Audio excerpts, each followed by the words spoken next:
Oh, hello, and welcome to the channel. Welcome back to the channel, whichever one it is for you. It's just good to have you here, and we're doing something that I have never done before on this channel. Not that I post very much, I wish I could do more, but we normally open booster boxes or packs. Today, though, I'd like to do a deck profile because I have been going to my locals since moving to Brandon, Manitoba. Shout out to my Canadian friends for the last 7 months.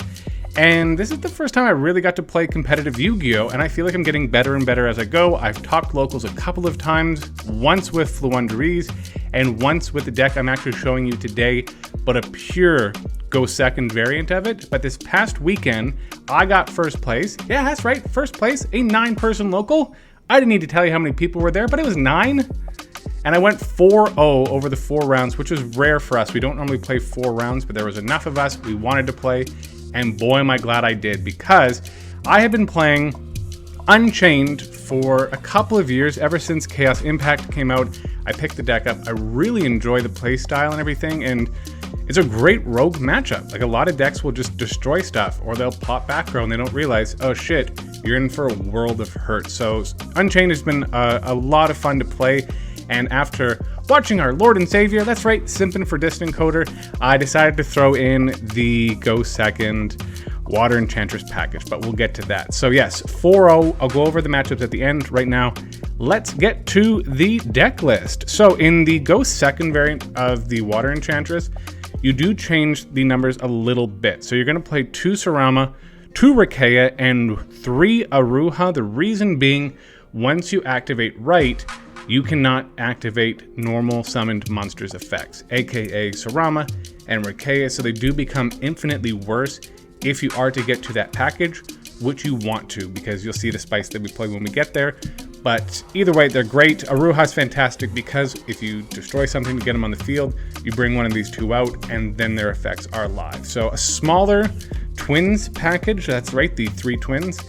And then this stays the same. The blue doggy, who will always be in your opening hand. I think I'm not getting twice this past weekend.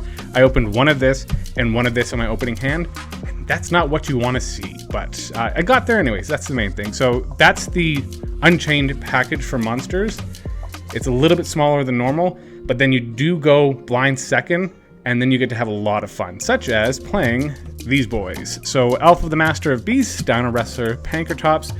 Alpha never came up for me. There was one match where I was going to special summon it, and then my opponent just didn't do anything, and so he wasn't live. I did get Pankratops on the board once, and I think he survived a couple of turns just for battling purposes. I didn't actually use his effect. And then because you're going second, you are able to use this. There's a cheeky play with Radian. So he's a fiend, so if you do happen to use Aruha's effect, you're not locked into fiend, or you're locked into fiends, and you can bring him out. The other really cheeky thing is you can tribute something on your opponent's field. If you have Draco back, you can then Draco back your own Kaiju. It's awesome. It's a really cool play.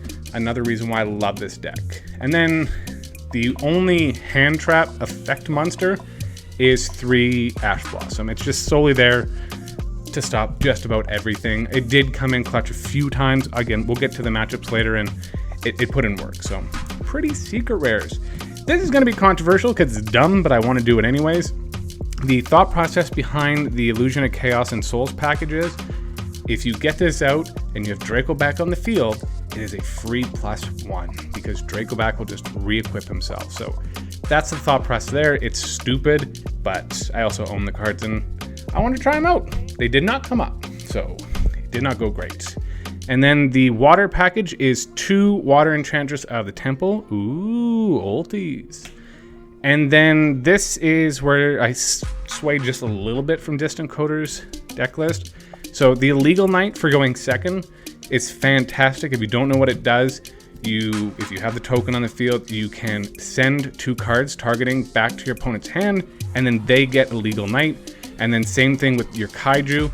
If you have Draco back, you can send Illegal Knight back to your hand, and he special summons on the main phase. So you could do it again on your opponent's turn, your turn. It's great. He did put in a little bit of work. Unfortunately, I think he got destroyed by battle, so I kind of had to let him go. But this is why I like this. So these guys, all 3 of these, will bring themselves out if you have the token. My thought process is, this is great to have clear boards.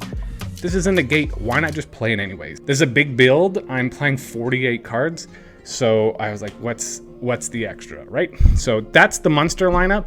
It's good. Like, it puts in work, it does everything you need to do.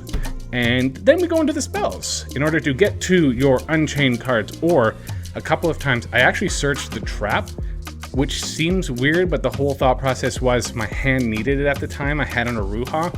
So this got Rikea Sarama live on the board. So 3 Abomination's Prison.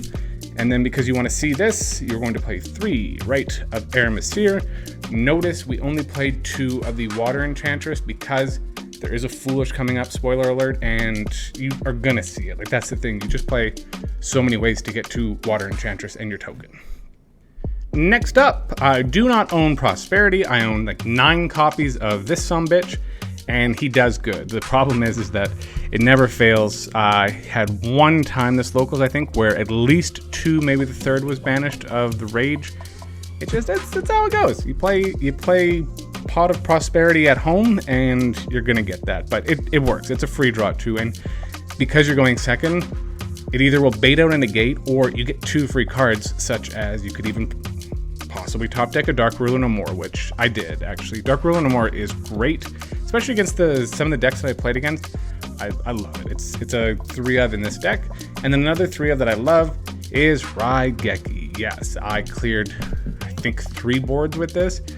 And when you're going second, it works a little better than Dark Ruler No More, because if you can use Raigeki and clear the board without having to not be able to do damage, there's an OTK in Unchained, which came up twice for me in 1 game. So yeah, fantastic stuff. I like Raigeki. And then the one-ofs, your Fateful Venture, your Draco back, Change of Heart, which it's funny. Here's the thing. I play Change of Heart, I think 2 or 3 times, and every time people go, oh shit, it's Change of Heart. And I'm like, yeah. And then the last one is Foolish Burial. Once again, to get to your Water Enchantress, or there was a couple times where I needed to get Sarama or K or something on board, and this will send whatever it is to the grave, and then you've got stuff to bring back. Or actually, I sent a Blue Dog, that's what it was.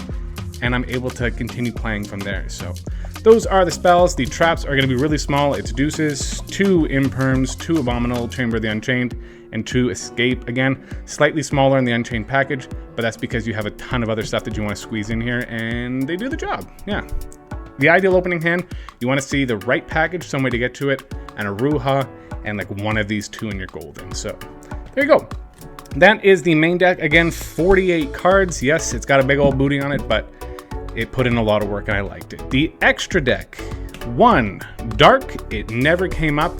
And then this has not changed for me. And this is where I differ a little bit from Distant Coder. I just wanted to play the 3/3/2 of the Unchained dogs. They're all great. I still love the fact that Rage will be able to interact on your opponent's turn. I didn't go into the extra deck a ton, solely because I was able to OTK with just the main deck, which is weird. It's not always necessary, the extra deck, but when it is, you want to be able to close out games, so there's access code. I made this once, and I had to sit on it for several turns against a Grand Maju deck, which we will talk about that in a second.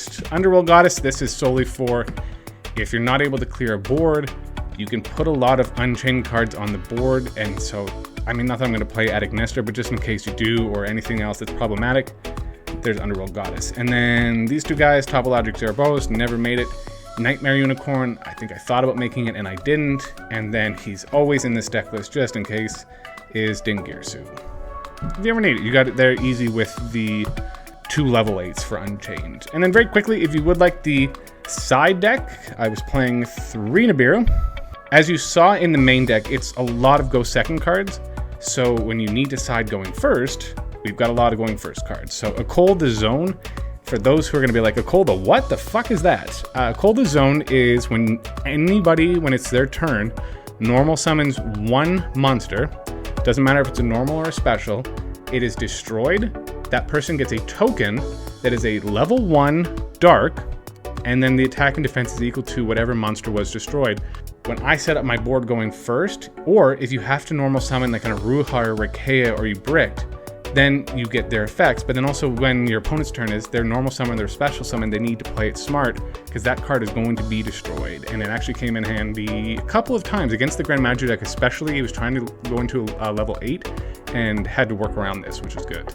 This was a last-second tech card. I was not going to play this, and I'm very glad I did because I played Eldritch, and I opened this going second game 2, and it was not pretty. I literally OTK'd him, and I felt really bad. So that came in clutch. And then other going first cards, Anti-Spell Fragrance, 3 of that, triple Dimensional Barrier, and then because I don't care where my stuff goes, different dimension ground. So that is the deck. I beat Mech Knights 2-1 against a good buddy of mine who I always have great games against. I then 2-0'd Adamantipator, and then I 2-0'd an Eldritch deck, which that's the game where I top decked literally Harpy's Feather Duster and Raigeki, and so cleared the back row. He had Eldritch out, Raigeki the Eldritch, and then I OTK'd, so it's not good. And then the last game was fantastic. It was against a Gren Madru guy. He is actually one of our guys who normally plays meta, but he slapped together Gren Madru really quick because he's been away for a bit. And great games. I 2-1'd him. Tons of back and forth and just great overall gameplay. I think I had to sit on Unchained Soul for a little bit. Game 3 was digging and digging for a Gren Madru or a Kaiju because he just couldn't find it, and he kept activating Eater of Millions.